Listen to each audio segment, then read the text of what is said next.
Hi, my name is Andrew and I'm an illustrator in Singapore. Today we're going to do another tour of some of my personal sketchbooks. So this is my February 2021 sketchbook. I really like this cover.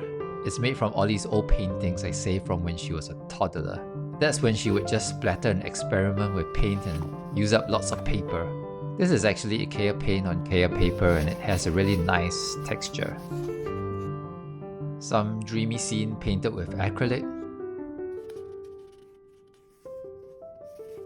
My attempt at resurrecting a character I created when I was 12. I call him Galactic Spy. These are from my old sketchbooks from when I was about 15 or 16. So I was curious to see how it would look like if I drew comic scenes about him so many years later with my current drawing styles.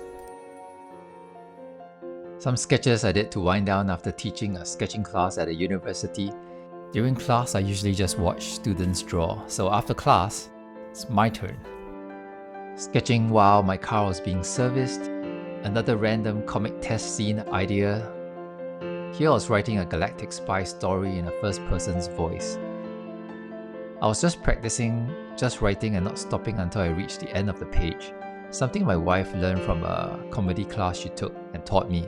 Some of my completed comics came out from this technique. Combining calligraphy, practice and Bible study. An idea for making a dip pen that could reverse whenever I wanted to store it away. I eventually brought it to life with my lathe, but I made it for my Kakimori nib instead. More Galactic Spy comics. I was really pondering on that in February. These are just random test scenes again. Stories take a lot of work and I'm still learning to write longer stories, and better ones too. Recording what I see and experience during the day with minimal words and pictures.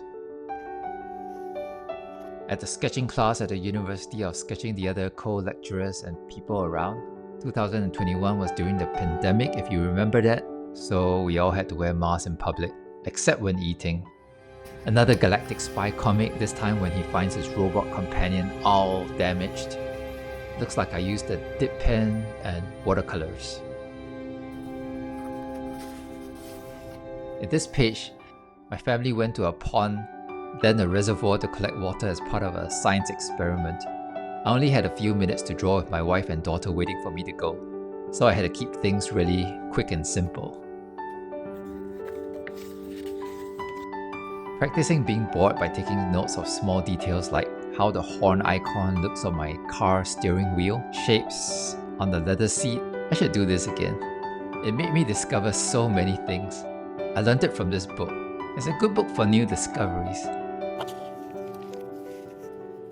Okay, so this is the March sketchbook, but it actually records until May. My daughter Ollie and I went to the Natural History Museum in Singapore with our sketchbooks. It was pretty refreshing sketching things I normally don't draw. My senses were like wowed by all the possible shapes and patterns in nature.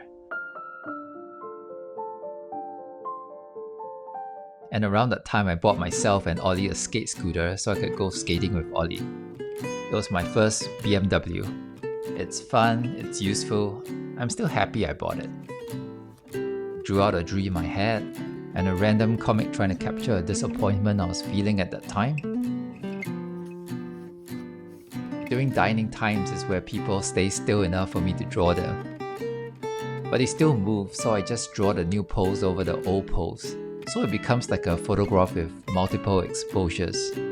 For the top one, I drew Ollie's arm too short, so I just drew the revised line over, learning to be okay with imperfections.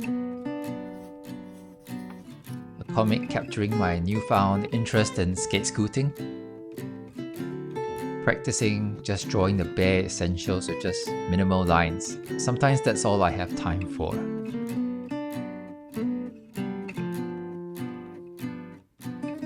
I don't always fill up my sketchbooks linearly. I hop around, so I usually look for blank pages when I want to draw. Journaling thoughts and conversations in my head.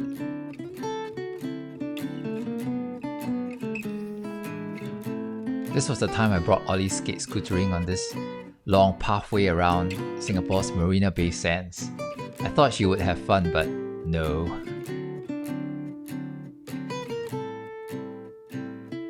It ended with us taking a shortcut across a highway bridge when it was about to storm, but we got back in time.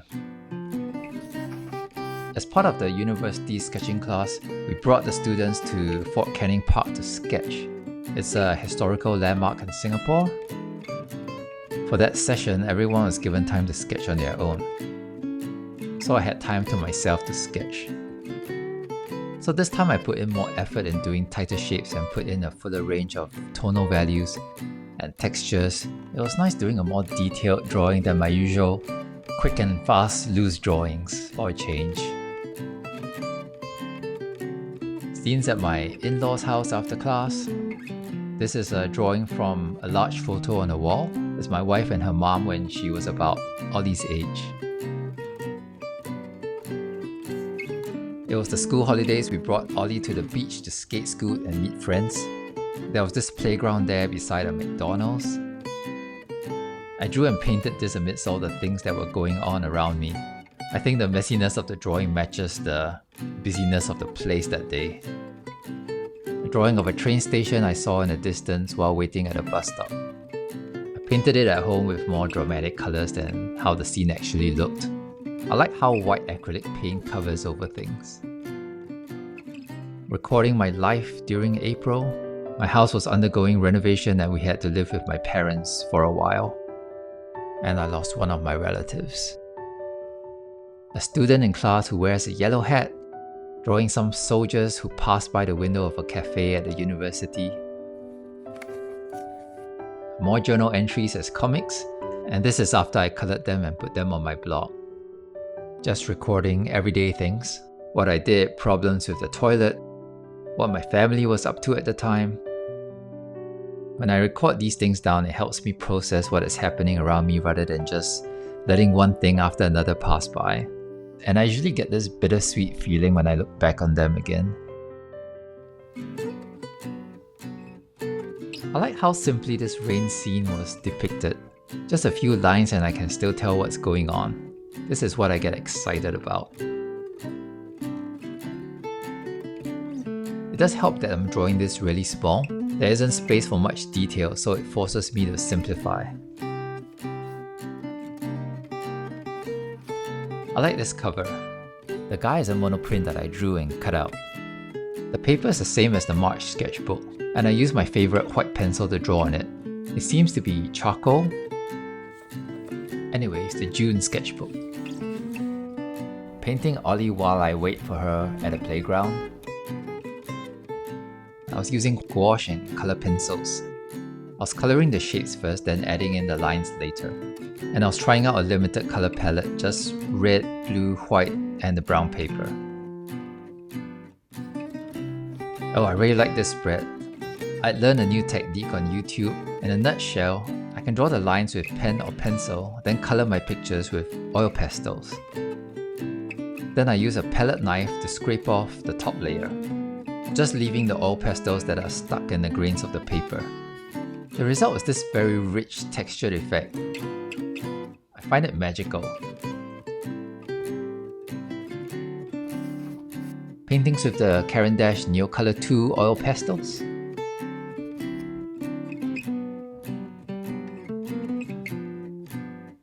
I bought them after hearing that Rebecca Green was using them.